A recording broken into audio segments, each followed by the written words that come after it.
आतंकी प्रयत्नानंतर मराठा समाजाला अखेर आरक्षणामध्ये समाविष्ट करण्यात आलेलं आहे. मराठा समाजाला शिक्षण आणि नोकरीत 16% आरक्षण देण्याची तरतूद विधेयकात करण्यात आली आहे. यामध्ये ओबीसी समाजाला कुठलाही धक्का न लावता SEBC या विशेष प्रवर्गातून मराठा समाजाला आरक्षण देण्यात येणार आहे.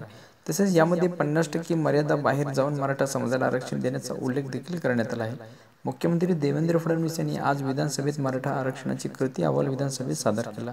त्यानंतर कृती अहवालासोबतच शुद्धीपत्र काढून मराठा आरक्षणाचे विधेयक सभागृहात मांडले. मराठा समाज हा मागासलेपणाचे आर्थिक, सामाजिक आणि शैक्षणिक हे दोन्ही निकष पूर्ण करतो. त्यामुळेच मागास आयोगाने सादर केलेल्या अहवालामध्ये मराठा समाज हा मागास असल्याचा निष्कर्ष कृती अहवालात नोंदवण्यात आला असून पुढील महत्त्वाचे मुद्दे असे आहेत की मराठा समाजाला 16% आरक्षण देण्यात आलेले आहे. त्यानंतर अत्यल्पसंख्याक शैक्षणिक संस्था वगळून इतर शैक्षणिक संस्था आणि अनुदानित अथवा विनाअनुदानित शैक्षणिक संस्थांमधून एकूण जागांचे 16% आरक्षण याच्यामध्ये देण्यात आलेले आहे. तसेच राज्यातील नियंत्रणाखाली लोकसेवेमधील आणि पदावरील सरळ सेवा प्रवेश निकाय नियुक्तीसाठी 16% आरक्षण यामध्ये देण्यात आलेलं आहे.